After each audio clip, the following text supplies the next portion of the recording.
Welcome to English Together. Learn real English with Lina and Sam.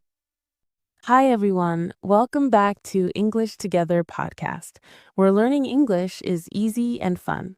I'm Lina. And I'm Sam. We are very happy that you are here with us today. Today, we are talking about future plans in English, from small plans to big dreams. Yes, we will talk about the weekend, the next few months, and also long-term goals. If you enjoy learning English with us, please like this video and share it with someone. And you can also subscribe so you can learn English with us every day.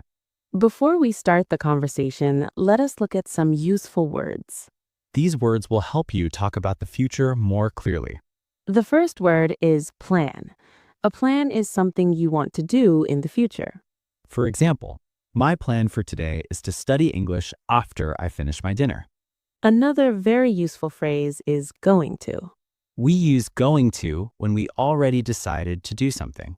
For example, I am going to read a book tonight. That means you already made the plan in your mind. Yes, we also use the word probably when we are not 100% sure. I will probably watch a movie later, but I am not sure yet. Another good phrase is up in the air. When something is up in the air, it means the plan is not decided. For example, my trip is up in the air because I do not know my work schedule yet. Now let us talk about short-term plans, like the weekend. These are things we are going to do very soon. Lina, what are you going to do this weekend? I am going to stay at home and I will probably clean my room slowly. That sounds nice and calm. What about you, Sam? What are your plans for this weekend? I am going to meet a friend and maybe have some coffee together. That sounds friendly and relaxing. Yes, but it depends on the weather. So your plan is a little up in the air. Yes, if it rains, I will stay home. Now let us talk about plans for the next few months. These plans are not for today or tomorrow, but they are still coming soon. Sam, do you have any plans for next month? I am meeting my English teacher next month to talk about my learning. That is a very good plan. Yes, I want to improve my English step by step. I am going to visit my parents next month. Oh, that is nice. Did you already buy your ticket? Yes, I did. So this plan is fixed. That means it is not up in the air. Yes, I'm really looking forward to seeing them. Now let us talk about long-term plans and dreams. These are things we want to do someday in the future. Someday, I want to travel to another country and use English there. That is a beautiful dream. I am working toward it slowly, little by little. My big goal is to speak English very fluently one day. Fingers crossed that you reach that goal. Thank you. That means you hope it will happen. Lina, I have a small question about grammar. Yes, go ahead. What is the difference between will and going to? We use going to when we already made a plan. For example, I am going to study English tonight. Yes, that is a plan you already decided. And we use will when we decide something at the moment. For example, I feel cold, so I will drink some tea. That is a quick decision. Yes, exactly. Let us try a small conversation using these words. Okay, you can start. Lina, are you going to watch a movie tonight? I will probably watch one, but I'm not sure yet. So your plan is still up in the air. Yes, but I'm keeping an eye on a new movie online. That means you are watching and waiting for it. Yes, I hope it will be interesting. I will probably watch something too, if I feel relaxed. Sometimes plans change, and that's okay. Yes, it depends on how we feel in the evening. That is why we use words like probably and it depends. They help us speak in a soft and natural way about the future. Yes, and they make our English sound more real and friendly. When we talk about plans, we do not always need to be very exact. We can talk in a gentle way about what we think will happen. That makes conversations feel easy and comfortable. And people understand us better when we speak this way. Lina, when we talk about the future, sometimes we also talk about things we hope for. Yes, hope is very important when we speak about plans and dreams. For example, I hope I can improve my English a lot this year. That is a very good goal, and it is something you are working toward. I try to practice a little every day, even if I am busy. That is how progress happens, step by step and day by day. Lina, do you have a big dream for the future? Yes, I want to work in a place where I can use English every day. That sounds exciting and also very useful. I am not there yet, but I am slowly moving in that direction. That is a good example of working towards something. Now, let us use another helpful phrase. Make up your mind. Make up your mind means you finally decide something. For example, I made up my mind to study English every evening. That means you thought about it and then decided. Yes, and now it is my clear plan. Sometimes it is hard to make up your mind when you have many choices. That is true, especially when plans are still up in the air.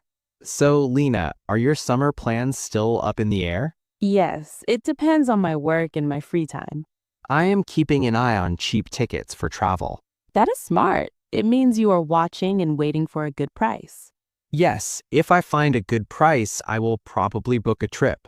Fingers crossed that you find one. Lina, let us practice with some simple future sentences. Okay, let us do that. I'm going to study English after dinner. I will probably read a book before I go to sleep. My weekend plans are still up in the air. I am looking forward to talking with my family this weekend. That sounds very warm and nice. Talking about the future helps us share our lives with other people. Yes, when we talk about plans, we feel more connected. Even simple plans like drinking tea or watching a movie are important. They show what we like and how we live. And when we use these English phrases, people understand us better. That makes communication easier and more comfortable. Now, let us think about medium-term plans, like the next few months. These plans are not very far, but not very close either. For example, I am meeting my cousin next month. That is something you already decided. Yes, so I use I am meeting, not I will maybe meet. That means it is a fixed plan. Exactly. Lina, are you going to start something new this year? I'm going to learn how to cook more dishes at home. That is a great skill to have. I will probably start with simple meals. That is a good way to begin. I don't want to rush. I want to go slowly. Slow and steady is a good plan. When we talk about big goals, we often use the word someday. Someday means not now, but sometime in the future. Someday, I want to speak English very naturally. I want that too. We are both working toward that goal. Yes, by listening, speaking, and practicing a little every day. Let us make a small conversation using many of these phrases. Okay, you can start this time. Sam, are you going to travel this year? I will probably travel, but my plans are still up in the air. Why is that? It depends on my work schedule. Are you keeping an eye on ticket prices? Yes, I check them every week. Fingers crossed you find a good deal. Thank you, I really hope so. When we talk like this, we are not only sharing plans, we are also sharing our feelings. Yes, sometimes plans make us excited, and sometimes they make us a little nervous too. For example, when I think about starting something new, I feel both happy and unsure. That is very normal because the future is not always clear. That is why phrases like "it depends" are very useful in English. They help us say that something can change. And "up in the air" helps us say that nothing is decided yet. These small phrases make our meaning very clear. Let us talk about the weekend for a moment. Yes, the weekend is a short-term plan. This weekend, I am going to clean my room and read a new book. I will probably watch a movie and relax at home. That sounds cozy and comfortable. Yes, I do not want a busy weekend this time. Sometimes quiet plans are the best plans. Lina, do you ever change your mind about your plans? Yes, sometimes I make up my mind and then something new happens. Then your plan changes. Exactly. That is why it's okay to be flexible. Being flexible means you can change when you need to. And English has many words to talk about that. Now, think about the next few months. I am taking an English test in 3 months. That is a fixed plan, so you say, I am taking, not I will maybe take. Yes, it is already in my calendar. I am looking forward to hearing how it goes. I am a little nervous, but also excited. Talking about big dreams is also important. Yes, big dreams give us direction. Someday, I want to travel and talk to people in English. Someday, I want to work in a place where English is part of my daily life. We are both working toward those dreams. Step by step, not all at once. Before we finish, let us remember some useful phrases we used today. We used going to for plans we already decided. We used will probably for things we think will happen. We used up in the air when nothing is clear yet. And it depends when a plan can change. These phrases help us talk about the future in a simple and natural way. Now it's your turn to practice. In the comments, write one short plan for your weekend. And also write one big dream for your future. You can use going to, will, or someday. We love reading your English. Thank you for spending time with us today. Keep practicing and keep listening. See you next time. Us. Like this video and share it with a friend. Keep practicing. See you next time.